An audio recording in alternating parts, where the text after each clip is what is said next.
Hi guys, welcome back to the Taurus Mix.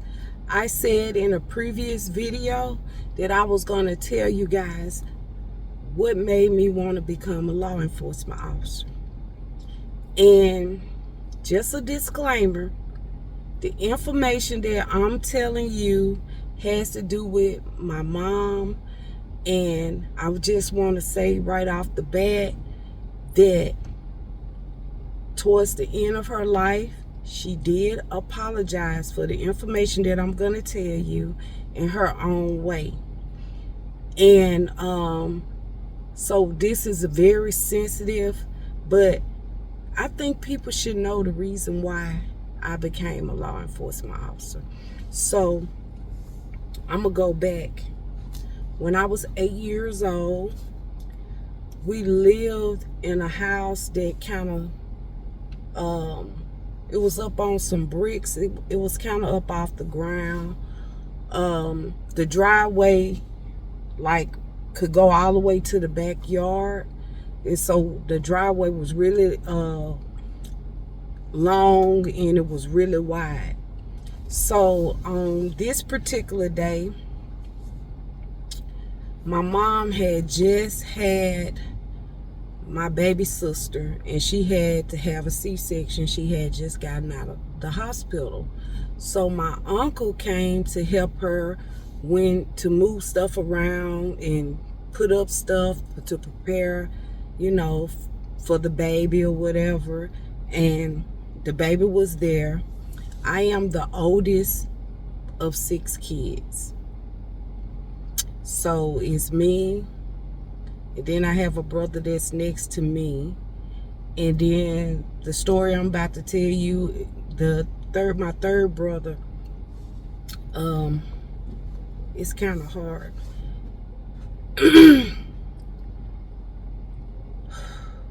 Let me just tell the story. So my mom was in the house, and she was cleaning up, doing stuff, moving stuff around because she just had a baby. She had a C-section, her last baby. And my uncle was there helping her.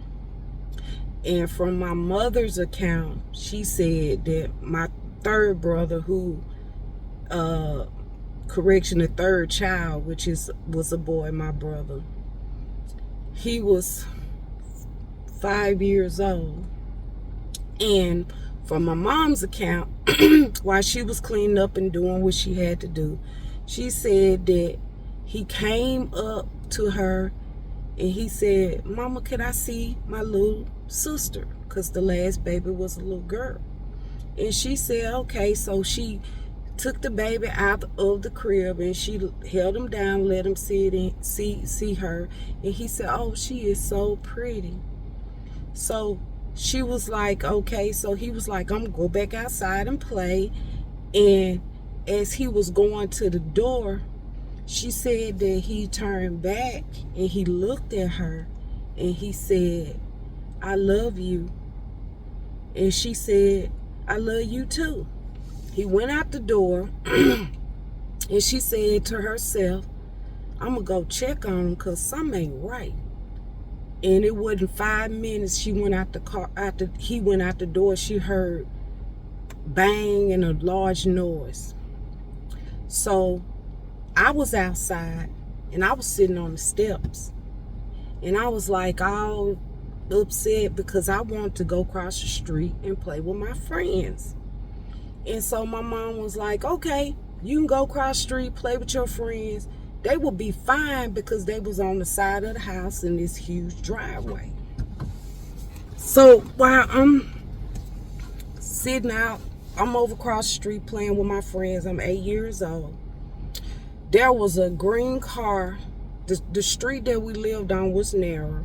There was a green car coming one way and a white car coming another way. So the car was speeding. If I'm not mistaken, the green car was speeding.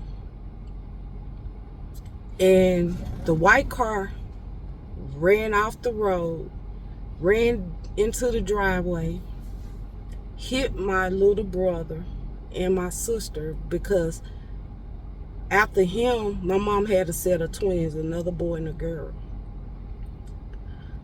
So I'm sitting here watching this unfold in real time.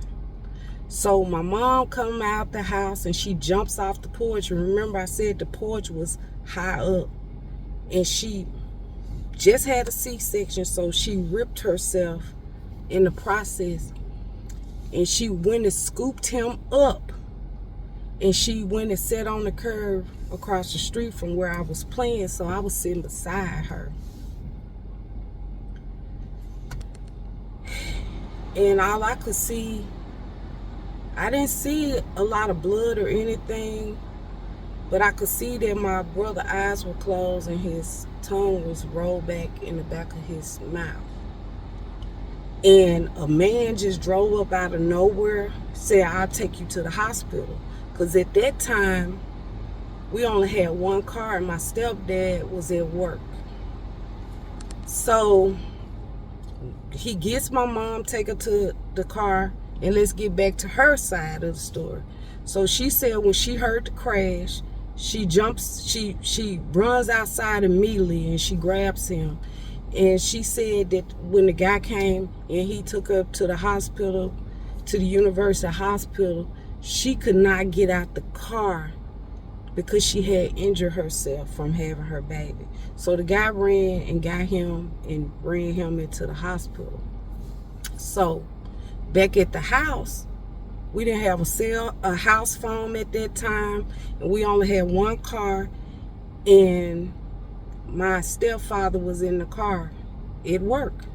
So my uncle, who was there, my mother's brother, went across the street to a neighbor who had a farm, and he called my grandmother, and he told him that he had been hit by a car.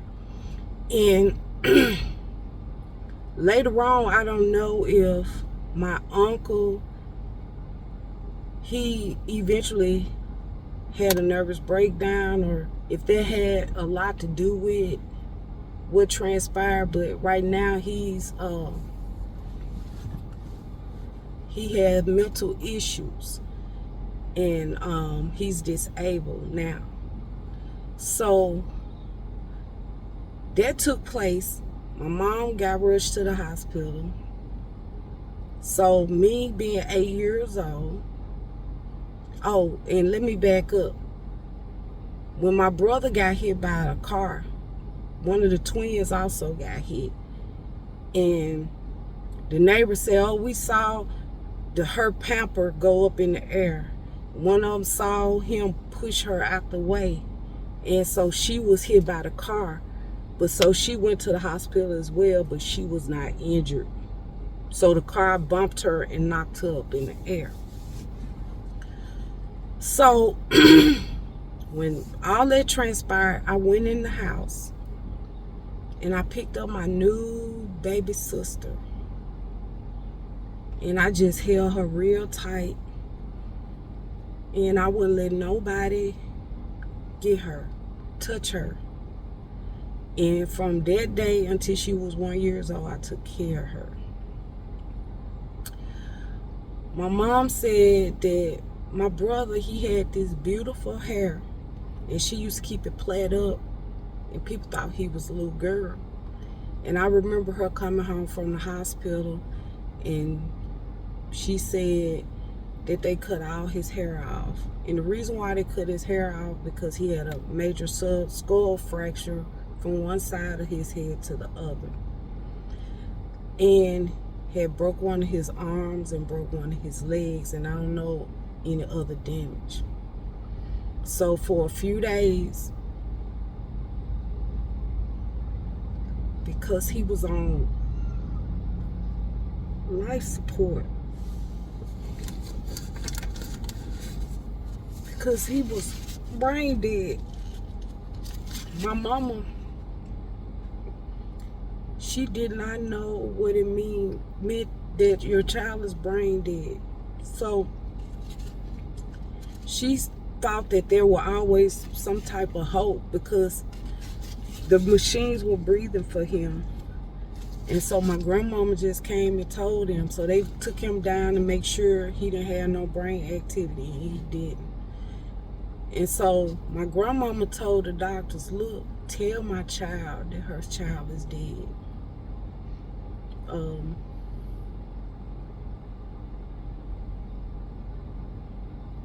So 3 days later, his heart stopped beating. And that was the beginning of my mom. That's when I can remember when things changed. She ended up having a nervous breakdown.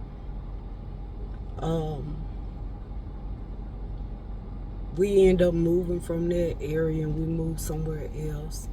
She was real strict. Instead of us going outside the place, she would make us stay in the house. And it took her a long time to get where she was able to not only take care of herself, but her children. And me being the oldest, all the responsibility was put on me. So my baby sister, I took care of her, fed her, changed her, helped her learn how to walk.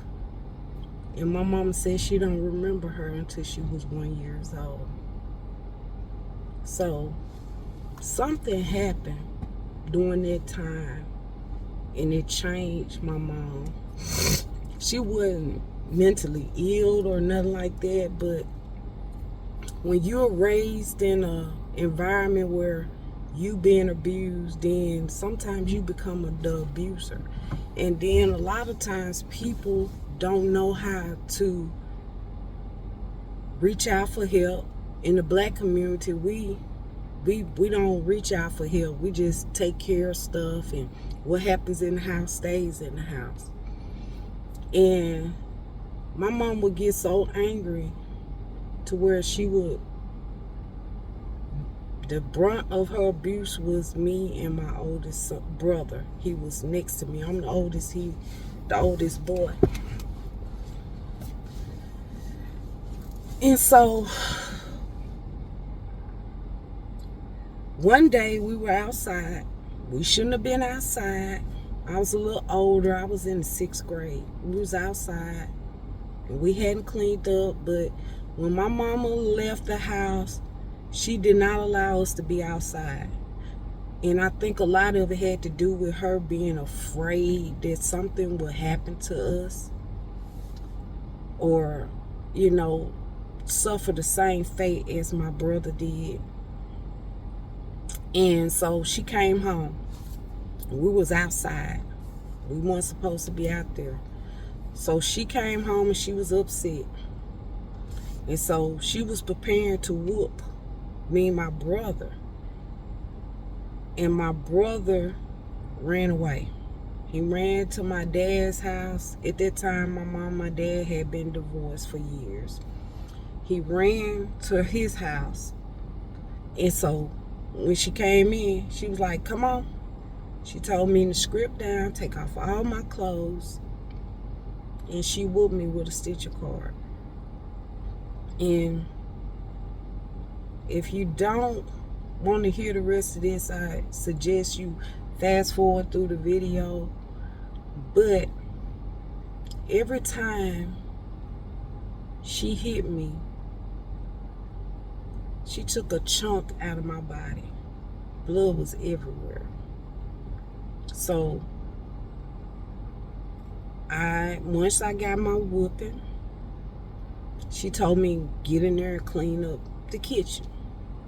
So I rolled my sleeves up because I had gashes in my arms at that time. I rolled my sleeves up and I was in there washing dishes, and I was tired. A 6-year-old, by 11 years old? No, 9 or 10. I don't remember. About 11 years old. I was like, Lord, just take me, please. I don't want to live like this anymore.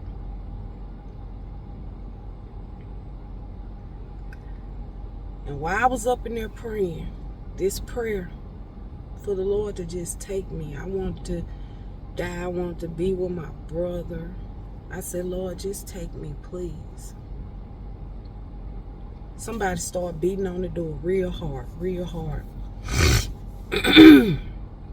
At that time, my mom had, I guess, from exhaustion, from beating the crap out of me, she went and laid down and went to sleep. So I go to the door and I see it's the police. And so I go and wake her and she come to the door. So what happened was my brother ran to my dad's house and they called the police. So I never forget, there was 3 officers that came to the door, and 2 of them was engaged, talking to my mother, and she was going off on them, and they was just going back and forth. And there was a 3rd officer just standing by, watching everything unfold. And I was like peeping around the corner trying to see what was going on. And so the officer that was standing back while the other 2 officers and my mama was engaged in an argument, he said, come here. And I went to him. Now remember, before they came to the door, I was in the kitchen washing dishes, so I had my sleeves rolled up. So it was a white officer.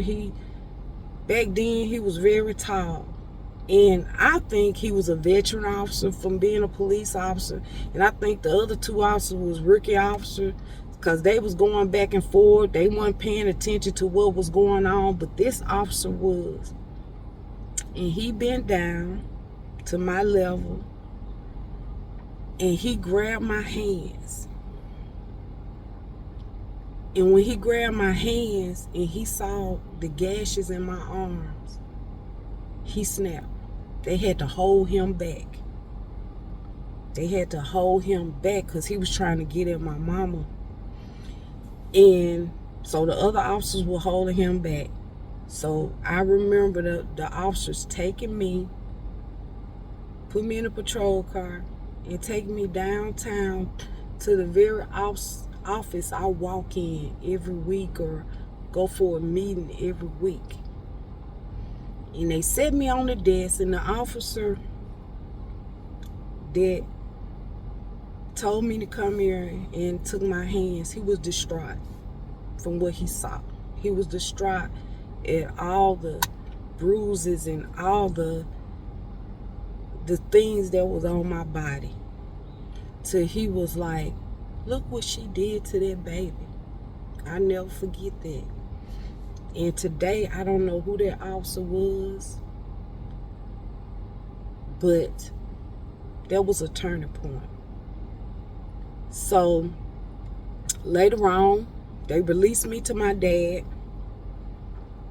And so I was back with my brother, which me and my brother, we have the same father, same mother.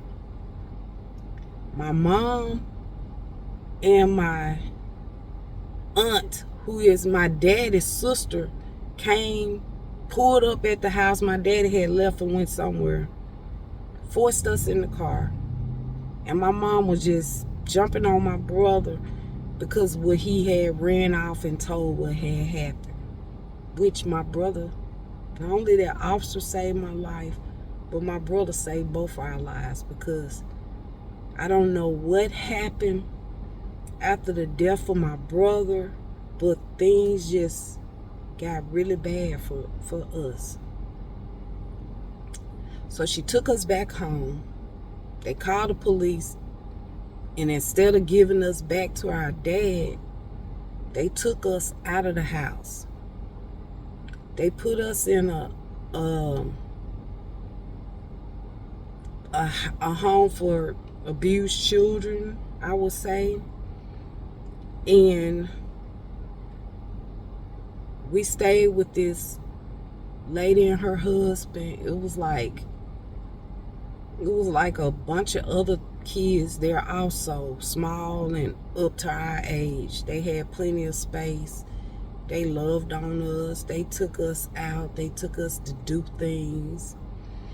And my mom could not know where we were located. She had to go get some type of counseling or whatever. We could only talk to her on the phone. At certain points, it had to be supervised. And they would pick us up before everybody got out of school. So just in case she tried to come to the school and get us, it wasn't going to happen. So I don't remember if it was a month or 2 or 3 months that we stayed at this location. And then eventually we released and we went back home to our mom. Now the physical abuse stopped. It wasn't as bad, but the mental abuse was continuously. So the reason why I'm telling y'all this story is because the department that I work for today is the department that saved my life. If it wasn't for that officer paying attention to details and paying attention to what's going on and spotted me, I would still be I probably wouldn't have survived that. And I confronted my mom as I got older about how the things that she done to me. But I will say, everything wasn't bad, you guys. She taught me things that make me who I am today. She taught me how to write. She taught me how to read. She taught me how to take care of my family. She taught me how to take care of business. So I have to look at that. It's not excusing what she done, but she had some other issues that contributed to her abuse of me and my brother at that time. But this is the story of the reason why. So as I got older, I said, okay, I'm gonna serve. I'm gonna do something. I knew that my calling was to help people. I just didn't know what capacity, because I didn't begin off saying, okay, I'm gonna be a law enforcement officer. I just knew. So I said, okay, maybe I'll be a nurse. End up getting married. I had kids. I went to school. I worked. And I had a child who ended up being sick, so I had to stop working, and that's for another story. But I ended up getting a divorce. And I remember my last baby was 1 year old. She was 1 year old when I went to the Jackson Police Academy. And that was the hardest thing I had to do, was to leave, because I have 3 girls. So my oldest daughter was 11, and I had one that was 5, and I had a 1 year old. And I was a divorced mom, a single parent. And all the things that was going on around me prompted me. I said, no. I always go back to the officer paying attention and saved my life. And I decided, okay, it's my time. This is what I'm called to do. This is the plan that God had for my life, for me to come and be a police officer to help people. And people don't look at police officers as human. They look at us like we're robots, but we have real issues. We have our own personal lives. We are human. And it's a lot of us out here got stories that directed us and caused us to become who we are.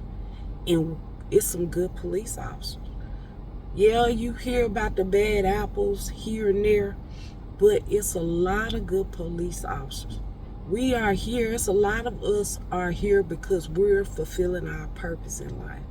And our purpose is to help other people.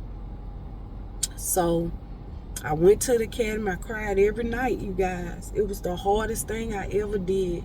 I was running 15, 20 laps around this track, doing all these push-ups, doing all these activities, fighting, this everything that comes with being a police officer.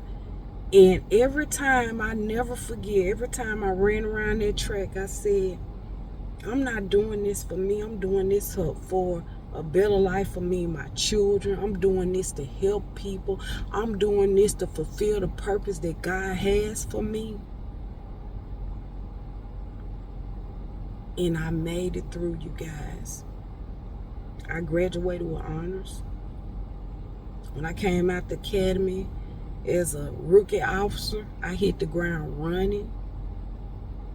A lot of classes or things that I want to do to improve me, to make me a better officer, a lot of those things I paid for out of my own pocket. I went back to school, finished it. I got my bachelor's degree in criminal justice. I got my master's degree in business administration. I graduated with my bachelor's degree summa cum laude. And all these things that transpired in my life took time and effort. I'm compassionate about what I do. I'm here to help people. I love being a law enforcement officer. I couldn't, my mom even said, God couldn't have gave you a better position in life. And again, everything that I went through in my life has made me the person that I am today. It has made me a stronger person. It has made me a compassionate, loving person. I just go out my way and give people and do because I know where I come from. I know where I came from. I know where God has brought me and how He has carried me through this life. And how blessed, I am so blessed, you guys. The Lord has truly blessed me. I give Him all the honor and all the praise. And again, if you know anybody that are going through a similar situation or anything, I'm going to put the hotline up here, a number for child abuse, because it's real. Child abuse is not only physical, it's mentally. And I hear people saying that you are a product of your environment. I rebuke that in the name of Jesus. I'm not a product of my environment. I didn't abuse my kids. I strive to help people. I love doing what I do, and I am fulfilling the purpose that the Lord has set for me. I am doing the job that the man who saved my life did for me. And it only takes you touch one person. We can't save everybody, but it's just one person that you may touch and impact and make a difference in their lives. And I encourage anybody, whatever you do throughout the day, look back and say, did I do something good for somebody today? Was I compassionate when I came across this person in need? Did I help? Did I love my neighbor like I love myself? Did I do what the Lord want me to do? Am I following the path that the Lord has set for me? Because I could have been dead and gone and in my grave. And I look over other things in my life and I say, Lord, thank you, because you have carried me through everything. And if it weren't for you, I always say at night, with you I can do all things. And without you I am nothing. I'm nothing without God. And I just thank Him. I don't remember who this officer was. I don't know if it was the trauma, but I remember him being a white, tall. He was a big officer. He was tall, because like I said, I had to look up at him. And when he kneeled down and took my hands into his, you know, and he saw the injuries that I had sustained, he was a totally different person. And it hurt him. Regardless, I don't care if you're white, black, purple, green, or whatever. There's some good people out here. There's some good officers out here. We shouldn't put all officers in the same batch, because there's some officers know where you been. There's some officers that have been through some of the things that the people, the calls for service that we go through every day. It's officers that go to these calls that done live. It's officers who didn't know where their next meal was gonna come from. It's officers who grew up in a bad environment. Home life was terrible, but through it all, they chose to serve and protect and help other people. And that is the purpose that we should find and ask God to guide us and give us the purpose. Let us know what it is, Lord, that you want us to do. And I'm not going to talk anymore. And like I said, you guys, I thank you guys for taking the time out and listening to this video. I'm not having a pity party, because I'm grateful. I'm blessed. And no matter what I've been through, all the trials and tribulation, this is a testimony that the Lord done brought me through. And whatever happened to me made me who I am. I'm not saying that it was right, but it showed me how to treat people and be compassionate and love others. And service is very important. So if you got this far in the video, please like, comment, share, and subscribe to the Taurus Mix. Until next time, bye guys.